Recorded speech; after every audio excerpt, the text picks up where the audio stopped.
Oh. Sorry guys, I didn't know that the video had started. But today I'm going to be showing you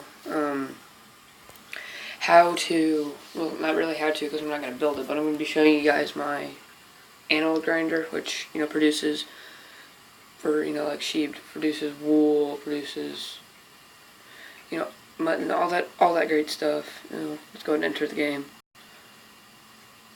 It might glitch out. Okay. So,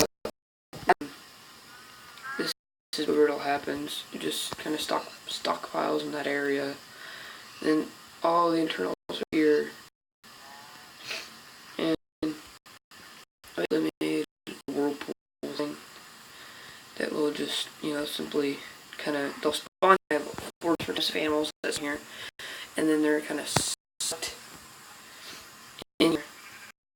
And then they drop from just the right distance.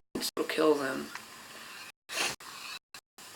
And it's let's go outside. Compared to my mansion. This is usually one. It's not the Minecraft world that I built for the 2 past ones. But as you can see, it's pretty big. And then my mansion over here. But it's pretty big industrial grinder. Real animal grinder. But okay, I think I'm going to end the episode. Thank you for watching and have a good day.